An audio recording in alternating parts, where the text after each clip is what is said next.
saludo fraterno a todos nuestros amigos y hermanos que nos sintonizan fielmente durante la semana y durante este repaso los días viernes. Sean muy bienvenidos.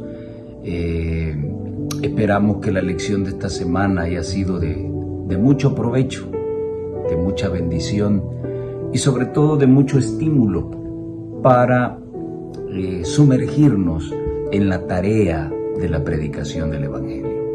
Vamos a pedir la dirección de nuestro Dios en el estudio de esta hora. Padre,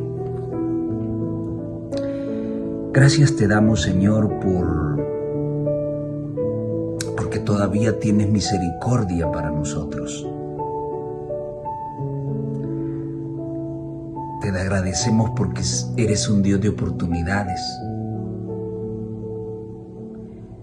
Y aunque hemos pasado tiempo en la iglesia y no hemos valorado nuestra alta responsabilidad para con la obra misionera, queremos agradecerte porque tu misericordia sigue siendo grande para nosotros. Bendice este repaso. Solo es un repaso. Ojalá que hayamos quedado motivados al saber que hay un llamado personal para cada uno en esta hermosa obra. En tus manos nos ponemos, en el nombre de Jesús. Amén y amén. Ok, lección número 3. El llamado de Dios a la misión. ¿Cuál es la importancia de todo este asunto que hemos venido estudiando desde el inicio de esta última cartilla del año? Bueno, para empezar, hemos estudiado a un Dios que tiene una misión. Esa misión fue rescatar al hombre. Y la única manera, el único vínculo para hacerlo fue enviando a su Hijo para que nos pudiera alcanzar. Ese mismo Dios que nos ha rescatado tiene un llamado para nosotros. Tiene un llamado para la misión.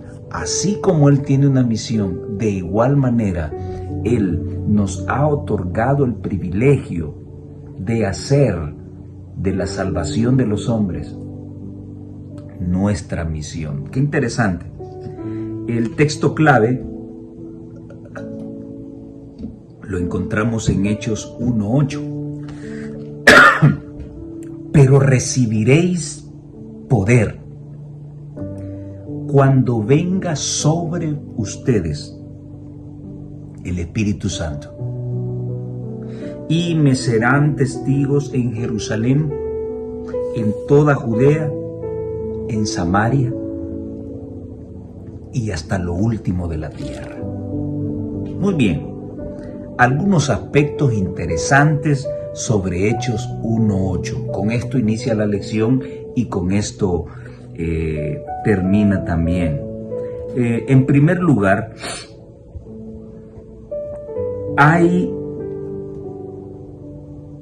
dos situaciones interesantes en la vida de un cristiano antes de convertirse en un testigo de Dios.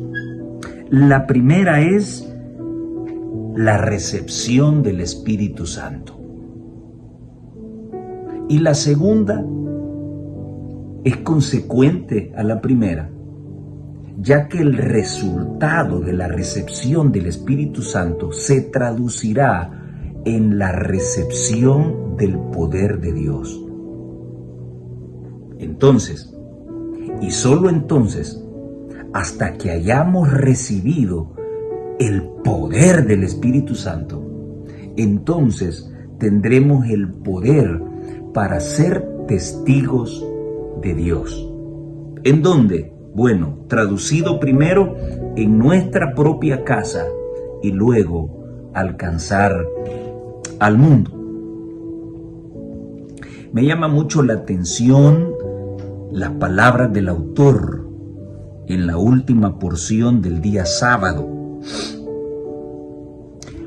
Cuando la iglesia de Jerusalén se estaba volviendo complaciente, sus miembros fueron dispersados. Aunque llegó la persecución y la gente sufrió, estos desafortunados acontecimientos se convirtieron en un medio para difundir las buenas nuevas por todo el mundo. Ahora podríamos leer en Hechos 1:8 una promesa maravillosa: el envío del Espíritu Santo para recibir el poder necesario para poder predicar, enseñar y sanar. Las 3 actividades macro de Jesús en su ministerio para poder ser testigos.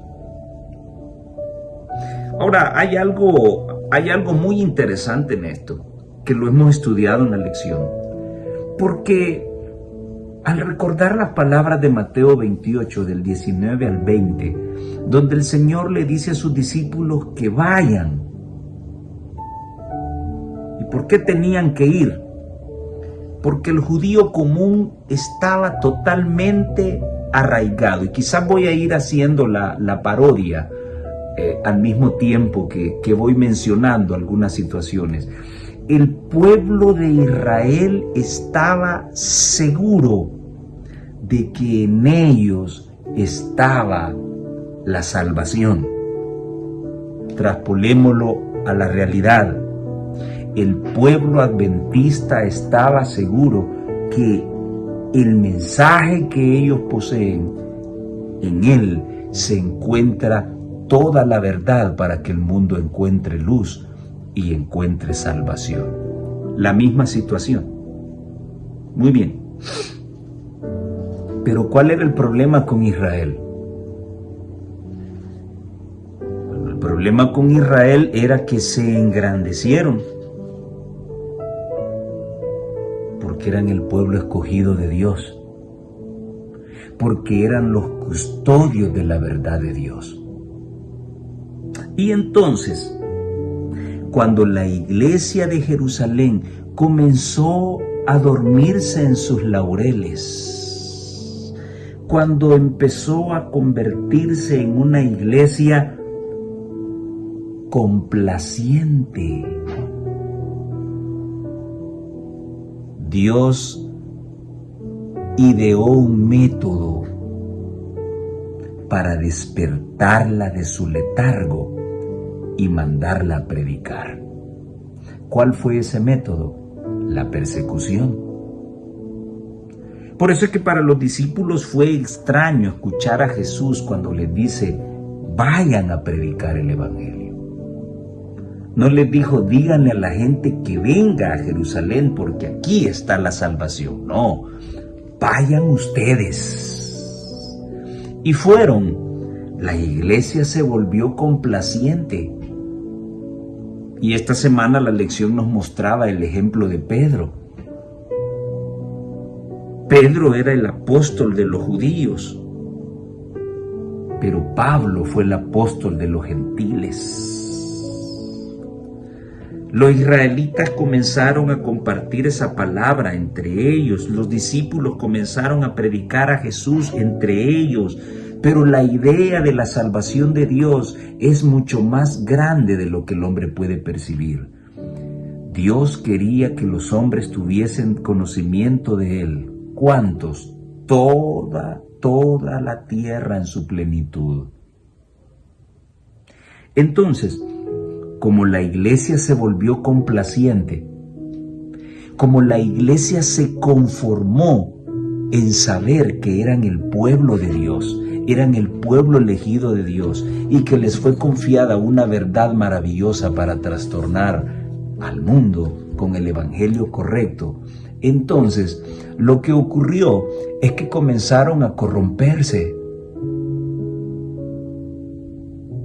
Cada quien se fijaba en sus defectos. Cada quien tomaba como medida la estatura de su compañero y comenzaron a perder de vista al Cordero. La iglesia se llenó de mundanalidad y entonces la única forma para salvarla, la única forma para poder despertarla fue el aparecimiento de una persecución. La persecución lo que hizo fue esparcirlos. Sufrieron mucho, pasaron vicisitudes, pero número uno, fue el método ideal de Dios para que la iglesia se amara y se uniera. Y número dos, fue el método ideal de Dios para que la iglesia saliera de su zona de confort y comenzara a predicar. Te pregunto a ti, querido amigo, amiga, hermano, hermana que militas en esta iglesia, ¿acaso no es la situación de la iglesia adventista del séptimo día en este momento? Una sarta de mundanalidad ha comenzado a entrar, o bueno, no ha comenzado a entrar, ya está bien metida y arraigada en nuestra iglesia.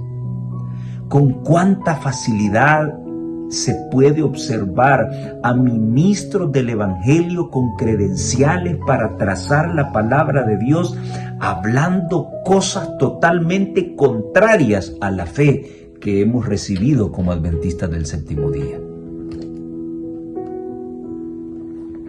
Modas, pinturas, música extraña, métodos de adoración extraños, métodos raros de evangelismo han comenzado a hacer mella en el mensaje que Dios le entregó a esta iglesia. Nos hemos alejado de ese mensaje de los tres ángeles. Estamos predicando otra cosa. En este momento no estamos unidos. Nos une una lección de escuela sabática, nos une una organización mundial, nos une un himnario, nos unen las 28 creencias, nos unen 6 doctrinas, pero no estamos unidos en la misión. No pensamos lo mismo, no creemos lo mismo, no hablamos lo mismo, no sentimos lo mismo. Entonces, te pregunto a ti, ¿acaso será que Dios volverá a utilizar ese método efectivo que utilizó con Israel para poder sacarlo del letargo espiritual y sacarlo de su zona de confort? En otras palabras, ¿será que Dios volverá nuevamente a utilizar la persecución? De tal manera que ésta permita que nos amemos más, nos unamos más y que podamos esparcir este evangelio que hoy, en tiempos de paz, no queremos predicar. Estamos a la orden del día si hay alguna excursión, si hay algún campamento, si hay alguna reunión de laicos. Estamos dispuestos a participar en cualquier cosa, menos en la predicación del Evangelio. ¿Cuántos líderes ponen de excusa que no tienen el tiempo para predicar porque están más entretenidos preparando los programas para la iglesia? No estoy diciendo que preocuparse por la iglesia esté mal, no estoy diciendo eso. Lo que estoy dando a entender es que no puede ser la prioridad número uno. Nuestra primera prioridad, ya lo estudiamos en la lección, nuestra primera prioridad es la predicación del Evangelio. Los hermanos que llegan por la mañana ya no llegan por la tarde. Muy pocos no llegan en la tarde porque se están dedicando a la obra misionera. Pero la gran mayoría está celebrando 15 años, está celebrando bodas, está celebrando retiros en la playa, está celebrando caminatas nocturnas, están celebrando cualquier tipo de situaciones, pero menos el interés por la predicación del Evangelio. Este pueblo sufrió en gran manera, dice el autor, pero era la única manera en que podía sacarse a la iglesia de su zona de confort para predicar el Evangelio. Quiero compartir contigo estas palabras doradas que se registran en Testimonios para la Iglesia, tomo 9, la página 17. En un sentido muy especial, escribió la sierva de Dios, los adventistas del séptimo día han sido colocados en el mundo como centinelas y transmisores de luz. A ellos, a los adventistas del séptimo día, a ellos se les ha sido confiada la tarea de dirigir la última amonestación a un mundo que perece. La palabra de Dios proyecta sobre ellos una luz maravillosa. Una obra de la mayor importancia les ha sido confiada. ¿Cuál? Proclamar los mensajes del primero, segundo y tercer ángeles. Ninguna otra obra puede ser comparada con esta y nada debe desviar nuestra atención de ella. Las verdades que debemos proclamar al mundo son las más solemnes que jamás hayan sido confiadas a seres mortales. Nuestra tarea consiste en proclamar esas verdades. El mundo debe ser amonestado y el pueblo de Dios tiene que ser fiel a su cometido. ¿Cuál es ese mensaje? ¿Cuál es esa misión en la que debemos enrolarnos? ¿Cuál es ese mensaje que hay que predicar? ¿Un mensaje de gracia nada más? ¿Un mensaje de justificación por la fe nada más? ¿El mensaje de 1888? Todo lo que acabo de mencionar es parte integral del mensaje de los tres ángeles. Algunos hoy quieren hacernos creer que esas cosas que mencioné primero son las que sustituyen la predicación del mensaje de los tres ángeles. No dejes de predicar de la gracia. No dejes de predicar acerca del amor de Dios. No dejes de predicar sobre Jesús. No dejes de predicar sobre la justificación por la fe, pero tampoco dejes de exaltar la ley de Dios. Tampoco dejes de hablar del juicio de Dios. Tampoco olvides decirle al mundo que la Babilonia papal ha sido designada para ser destruida. Tampoco dejes de decirle al mundo que viene una ley dominical y que el papado tomará el control del mundo. Todo esto que acabo de mencionar es parte del mensaje de los tres ángeles. Pero qué triste es cuando el mensaje de los tres ángeles contrasta con la predicación de muchos ministros del Evangelio que no sé en qué nube se han subido. Escuchar desde nuestros púlpitos de que no hay una ley dominical. Escuchar desde nuestros púlpitos en boca de ministros con credenciales para predicar de que no hay que ponerle importancia a la obra del papado, de que el sábado no es el sello de Dios, de que en esta vida nunca vamos a poder vivir sin pecado y tantas barrabasadas que se escuchan hoy contrastan con el mensaje de los 3 ángeles. La pregunta es, ¿bajo qué conocimiento serán bautizados los próximos nuevos miembros que entren a nuestra iglesia? Hermanos y hermanas, debe venir una persecución que nos sacuda, que nos despierte y que nos permita predicar el verdadero evangelio. Ahora, la lección esta semana tocó una situación que siempre se toca en los temas vinculados con el coaching, con la autoestima, con el trabajo en equipo. Y esto está vinculado con la zona de confort. Hay personas en nuestra vida diaria que son muy conformistas, profesionales, padres, hijos, hermanos, son conformistas. Algunos son más visionarios en los negocios, en las actividades académicas. ¿Cuál es el problema de la zona de confort? El problema de la zona de confort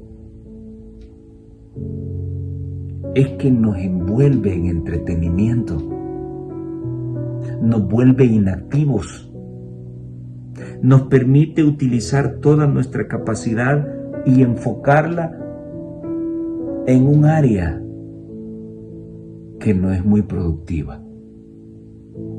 Interesante lo que el autor menciona al inicio de la lección del día domingo. Para llegar a los demás, Dios quiere que salgamos de nuestra zona de confort.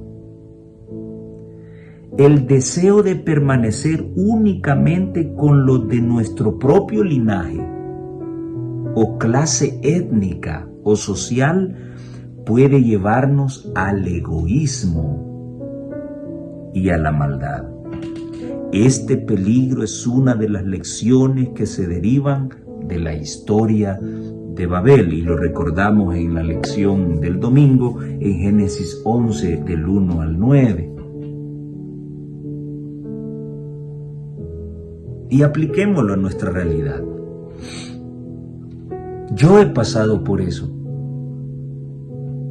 Tan entretenido, tan enviciado con elaborar programas de sociedad de jóvenes por la tarde, los programas de conquistadores los domingos por la mañana, las salidas con los conquistadores, los mini campamentos que planificábamos con los conquistadores. Embebido en eso, no tenía relevancia ni importancia la predicación del evangelio. El tocar una puerta, el entregar un tratado, sí se hacía como actividades rutinarias en sociedad de jóvenes y en el club de conquistadores. Pero, ¿y los estudios bíblicos?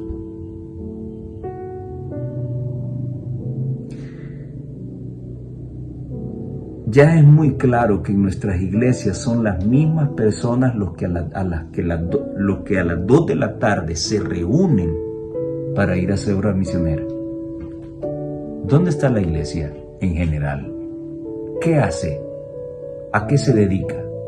Bueno, está en su zona de confort. Una zona de confort que se vuelve entretenida y rutinaria. Me levanto temprano, llego a la iglesia, estoy en el culto, regreso a mi casa, almuerzo y duermo toda la tarde. Esa es una zona de confort. A la larga, Dios lo que quiere es que yo ponga mi confianza en Él y trate de hacer cosas buenas. Eso es todo. ¿Y la misión? Hay una fiesta programada para el sábado de tarde y pues vamos. Mi hijo, mi hija tiene una feria de ciencias, tiene una feria de matemáticas en el colegio porque estudia en un colegio secular y bueno, vamos a ver la exposición, a participar de la exposición. Vamos a la entrega de notas en sábado. ¿Y la misión? y durante la semana paso embebido en mi trabajo, en mis actividades rutinarias y la misión.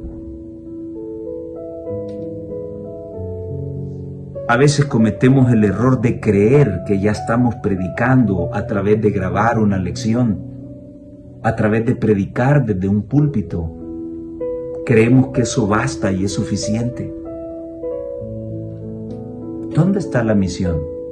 Te estoy mencionando ejemplos de lo que significa estar encerrado en tu zona de confort.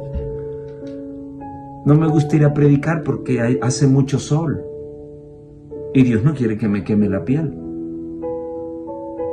La siestecita del sábado por la tarde no la perdono, es necesario hacerla. Siempre vamos a poner una excusa, y por eso mencionaba el autor que esto puede llevarnos al egoísmo y a la maldad. El mismo espíritu que observamos en la gente que estaba construyendo la Torre de Babel.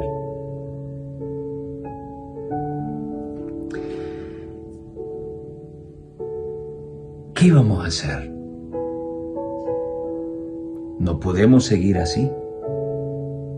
No pensemos que solamente por participar en una campaña, por ser el maestro de ceremonia, por ser el que toma los nombres de los que se han puesto de pie porque han aceptado al Señor, que solo porque tengo los especiales, que porque estoy allá afuera cuidando los carros, que porque estoy en la mesa de registro, de asistencia, ya estoy predicando el Evangelio. Eso es un error. Esa es una parte del rol misionero. Pero tú has sido llamado para abrir la palabra y estudiarla con aquellos que no tienen luz ni conocimiento acerca de ella. Tú no has sido llamado únicamente a las formas de la predicación del Evangelio. Oh, es que yo soy del sonido, es que yo soy el de transmisiones, es que yo soy el que manda los temas a Facebook. Y esas son las formas de la religión, las formas de la predicación del Evangelio. Sí, pero en algún momento de tu vida debes tomar la palabra entre tus manos y debes predicarle a otro. ¿Sabes una cosa?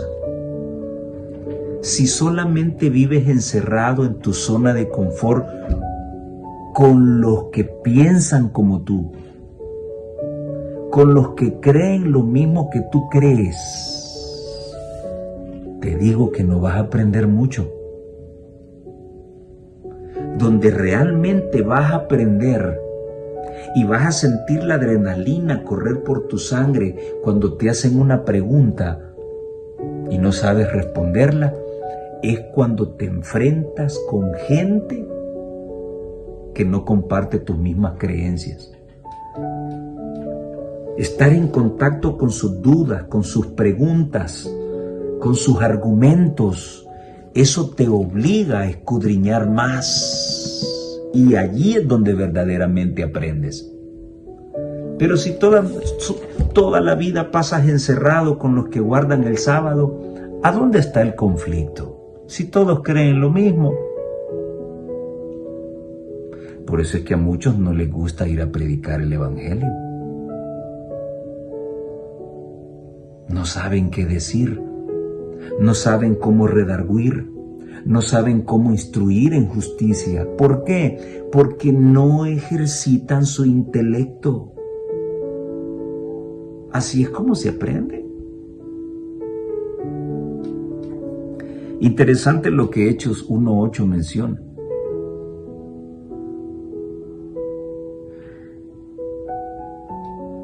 Vamos a recibir poder y vamos a ser testigos hasta que recibamos el Espíritu Santo. Vamos a ser testigos no solo en Judea, sino hasta los últimos rincones de la tierra. ¿Cuál fue el método? La persecución. ¿Acaso necesitamos la presión de Dios para entender que somos parte de una misión y que nadie puede tomar una actitud neutral? Estos testigos de los últimos días, dice Reflejemos a Jesús, la página 339, estos testigos de los últimos días son osados soldados de Jesucristo. Han gustado los poderes del mundo por venir. Sus pies no están en arenas movedizas, sino sobre la roca sólida. No son alejados fácilmente de la fe una vez dada a los santos. Serán fortalecidos por su dirigente para enfrentar las dificultades. Son mensajeros de justicia, representantes de Cristo que revelan los triunfos de la gracia. Todo esto vas a obtenerlo única y exclusivamente si predicas.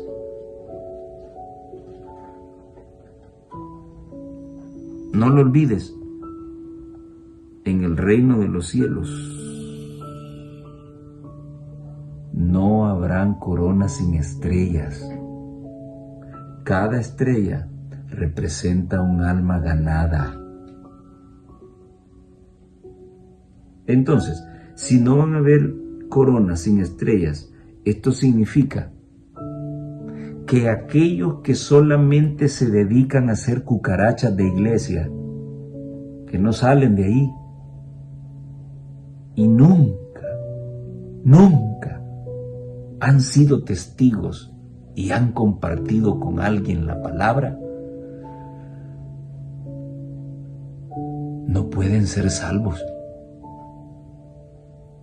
Eso es lo más crítico de esto. Alguien con pensamiento liberal te podrá decir que es muy extremista lo que acabo de decir.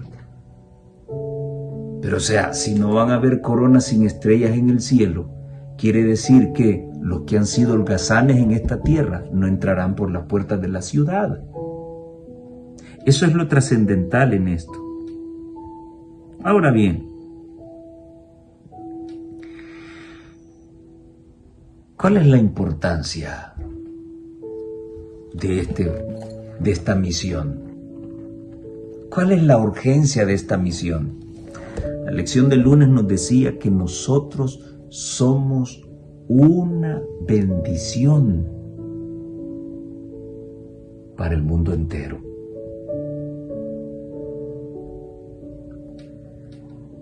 ¿Realmente tú eres una bendición para el mundo? ¿Qué opinan tus compañeros en el trabajo, en el colegio, en la universidad? ¿Eres un buen compañero? ¿Una buena compañera?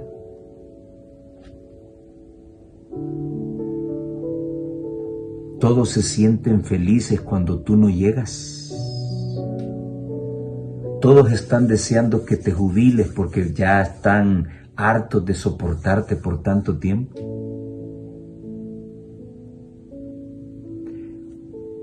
¿O eres agradable para el grupo donde te toca desempeñar tus actividades? En casa, ¿cómo están las cosas? ¿Eres una bendición para tus hijos? ¿Eres una bendición para tu esposa? Este asunto de Hechos 1:8 puedo tomarlo desde otra perspectiva también. Y me seréis testigos primero en Judea, primero en casa. Puedo tomarlo también desde el punto de vista de mi conformismo, en mi zona de confort, en mi zona de seguridad. Pero ahora quiero tomarlo desde este punto que mencioné primero. Debo comenzar por mi casa. Somos especialistas por ir a regañar a los hermanos, ir a señalar los errores de nuestros hermanos en la iglesia. ¿Y qué de nuestras familias? No, hermanas, no se pinten el pelo. ¿Cómo está tu esposa? ¿Cómo está la mía? No, hermanas, no usen faldas cortas. ¿Cómo está tu esposa? ¿Cómo está la mía? No, hermanos, no traigan al templo a sus hijos con camisetas. ¿Cómo están tus hijos? ¿Cómo están los míos? Nadie puede gobernar la iglesia si antes no ha gobernado su casa. Y esa es una de los requisitos para el líder, que gobierne bien su casa. ¿Por qué no nos gusta hacer obra misionera? En nuestras familias, en nuestro entorno familiar o en nuestro vecindario.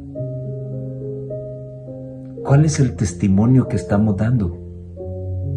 ¿Será que lo que creo no es compatible con el testimonio que doy a diario?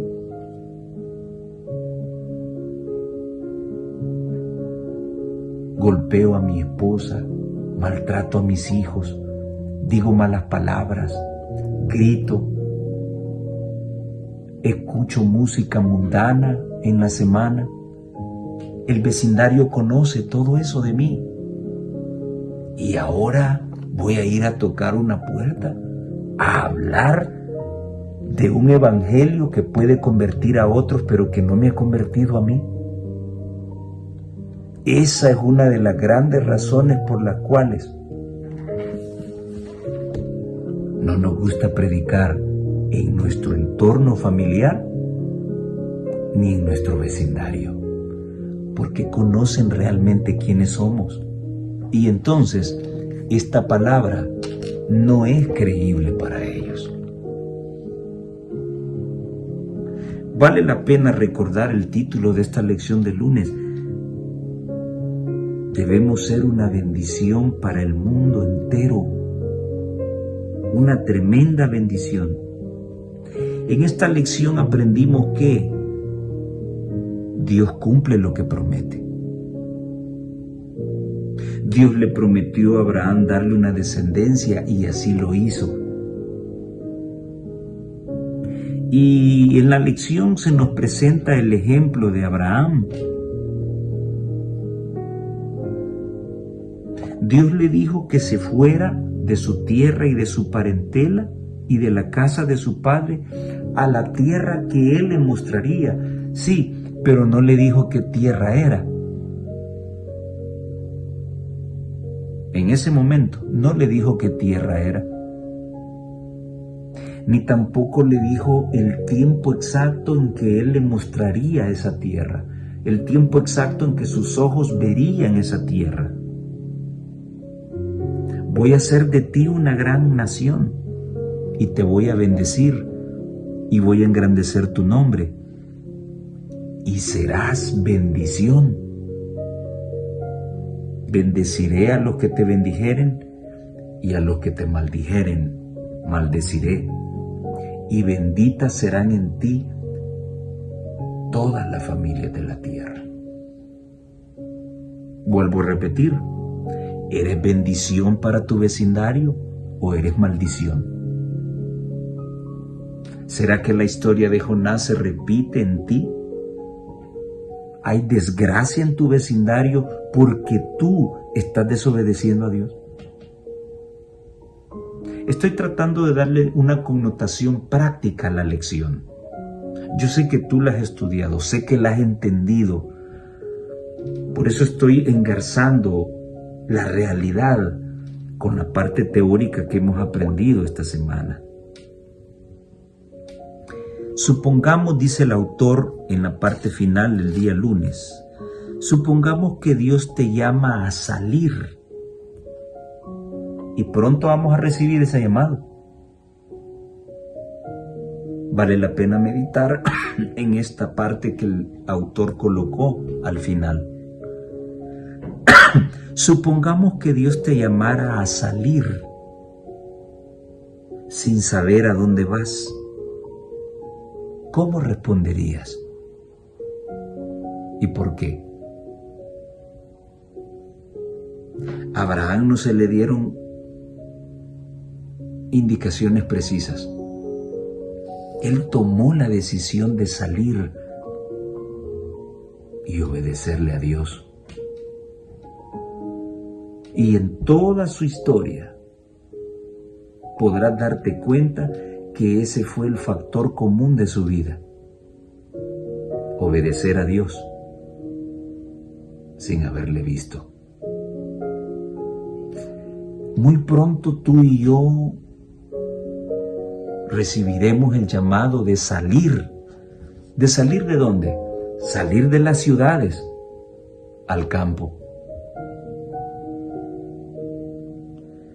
Un ministro me dijo en cierta ocasión de que él no estaba de acuerdo conmigo cuando yo le preguntaba y cuestionaba a la iglesia si ya tenían el terreno donde iban a vivir al salir de las ciudades. Y yo le dije, pero usted es consciente como adventista del séptimo día que tenemos ese mensaje, que debemos salir de las ciudades al campo. Y me dijo que sí. Entonces yo le pregunté, ¿y a dónde va a vivir entonces? ¿De qué va a comer? El momento para salir es hoy. El Señor está limpiando el campo. Ya hay que tener ese terrenito y comenzarlo a sembrar, a cultivar, para tener la comidita que nos va a sostener cuando venga ese pequeño tiempo de angustia. Sí, pero cuando tengamos que abandonar ese lugar y tengamos que huir, bueno, será allí cuando nuestro pan y nuestra agua estarán asegurados. Pero por el momento, debemos estar haciendo planes en este momento de salir e ir al campo a prepararnos para lo que viene. Si Dios te llamara para salir, ¿qué harías? ¿Cómo responderías? ¿Saldrías? Bien. Cristo dejó su hogar de seguridad y paz, dice la sierva de Dios, en Palabras de Vida del Gran Maestro, página 19. En otras palabras, Cristo dejó su zona de confort, si queremos llamarle así. Cristo dejó su hogar de seguridad y paz, dejó la gloria que Él tenía con el Padre antes que el mundo fuese. Dejó su puesto en el trono del universo. Salió como uno que sufre, como hombre tentado. Salió solo para sembrar con lágrimas, para verter su sangre, la simiente de vida para el mundo perdido. Sus servidores deben salir a sembrar de la misma manera. Cristo lo dejó todo y nos enseñó lo que significa entregarse por otros. De la misma manera, tú y yo debemos estar dispuestos a sembrar de la misma manera en que Cristo sembró. Así que Abraham, sin preguntar, aceptó el llamado de Dios, no cuestionó a Dios. Y ella sigue diciendo, cuando Abraham recibió el llamamiento a ser un sembrador de la simiente de verdad, se le ordenó, vete de tu tierra y de tu parentela. Es necesario que no te contamines más con ellos, porque yo quiero bendecir al mundo a través de ti. Pero para lograrlo, te necesito lejos de ellos. Ese era el mensaje.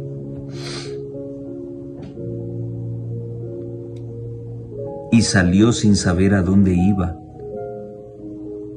Así los que son llamados a unirse con Cristo deben dejarlo todo para seguirle a Él. ¿Y qué es todo? Todo.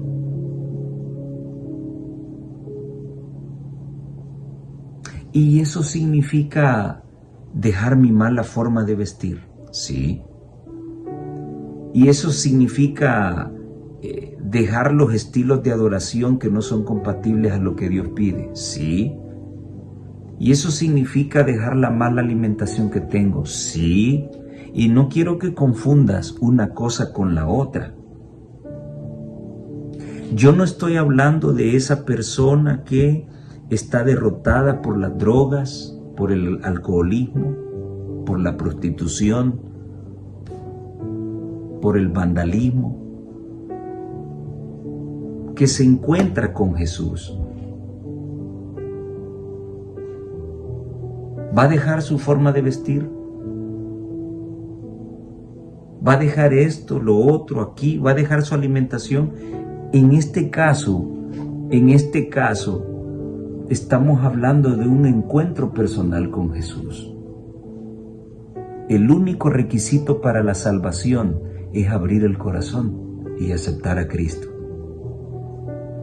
Ahora, acá la sierva del Señor se está refiriendo a gente que ya conoce de Jesús, que hace mucho tiempo se bautizó. Entonces, esta gente, al aceptar, al recibir el llamado de Dios, deben dejarlo todo para ir a predicar es una cosa, y dejarlo todo para seguir a Jesús es otra cosa. No las confundamos, ¿sí? ¿Quieres venir a Jesús? ¿Quieres aceptarlo por primera vez? Quítate los aritos. No. Jesús te acepta tal y como eres. En el camino van a caer todas esas cosas externas. No. La sierva de Dios está hablando de alguien que conoce la verdad y que conoce el compromiso que tiene con Dios. Eres invitado a sembrar como Jesús sembró, y para ello debemos dejarlo todo. ¿Será que la música que escucho todavía mata mi deseo por compartir la verdad con otros? ¿Será que la mala alimentación que tengo, comida chatarra, comida carnívora, será que ese tipo de alimentación, huevos, leche, será que ese sistema de alimentación está apagando mi fuego por Dios para predicar el Evangelio? ¿Será que las amistades que tengo le están restando importancia a la predicación del Evangelio? ¿Será que como pienso, será que lo que leo, será lo que veo está interfiriendo en la misión que Dios tiene para mí? Creo que hay mucha tela que cortar en esto. Dios quiere un sí radical, así como el que dio a Abraham. Vete de tu tierra y de tu parentela. Y se levantó y se fue y no sabía hacia dónde iba. Le creyó a Dios. ¿Hay algún familiar que está entorpeciendo tu relación con Dios? ¿Algún hijo, una hija? ¿Un esposo, una esposa? ¿Tu madre, tu padre que no comparten tu misma fe? ¿Algún hermano tuyo? ¿Algún primo? ¿Un tío? Dios te dice: vete de tu tierra y de tu parentela al lugar donde yo te voy a mostrar. Abraham no preguntó cuánto iba a caminar, no preguntó cuánta cantidad de agua debía llevar para el viaje, cuánta comida debía llevar. Simple y sencillamente, él le creyó a Dios y Dios nunca lo abandonó. Eso es lo que hay que tener en mente. La iglesia primitiva también cayó en su zona de confort. Y Saulo consentía en la muerte de Esteban, dice Hechos 8 del 1 al 4. En aquel día hubo una gran persecución contra la iglesia que estaba en Jerusalén y todos fueron esparcidos. La iglesia primitiva estaba en su zona de confort.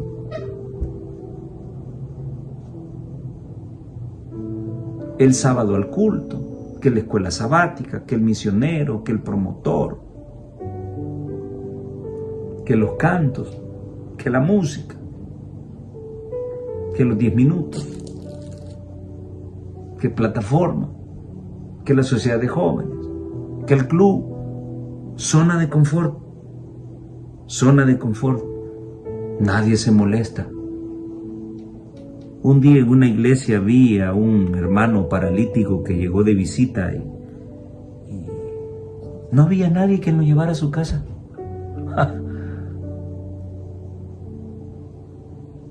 ¿Recuerdas lo que dijo el autor? Estar en nuestra zona de confort nos vuelve egoístas y malos. No queremos recorrer esa milla con el otro. Saulo estaba de acuerdo en que mataran a Esteban. Y Saulo era un judío, creía lo mismo que ellos. Lo que dice Juan 16:2. Saulo estaba de acuerdo y estaba seguro que al matar y perseguir a los que estaban en contra del judaísmo, eso era hacerle un favor a Dios. Llegará ese tiempo, dijo Jesús, que muchos considerarán un favor a Dios el que los persigan y que os maten. En la misma situación cayó Saulo. La iglesia fue esparcida por la persecución y fue enviada a Judea y a Samaria, menos los apóstoles. Y hombres piadosos llevaron a enterrar a Esteban e hicieron gran llanto sobre él. Y Saulo asolaba la iglesia y entrando casa por casa arrastraba a hombres y a mujeres y los entregaba en la cárcel. Pero los que fueron esparcidos iban por todas partes anunciando el evangelio. Este mismo Saulo es el gran Pablo.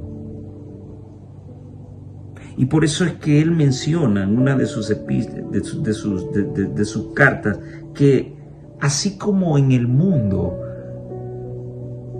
le servimos a Satanás con nuestros miembros y con toda nuestra energía, ¿por qué no ahora servir con todo a Dios?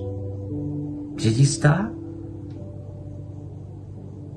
Él fue un gran perseguidor de la iglesia. Y una vez que Cristo lo confrontó, fue un arduo e incansable apóstol, testigo de Jesucristo para los gentiles. Y estudiaste la comparación que se dio en el pasado. Pedro estaba en su zona de confort, conociendo el evangelio de Dios. Saulo estaba en su zona de confort, conociendo la doctrina judía. Ambos fueron sacados de su zona de confort. Es necesario que dejemos nuestra forma de confort y nos apliquemos. Lo que dice la sierva de Dios. Pedro se sobrepuso a su natural prejuicio hasta el punto de sentarse a la mesa con los conversos gentiles. Pero cuando ciertos judíos celosos de la ley ceremonial vinieron a Jerusalén, celosos de la ley ceremonial, Pedro cambió imprudentemente su actitud hacia los conversos del paganismo.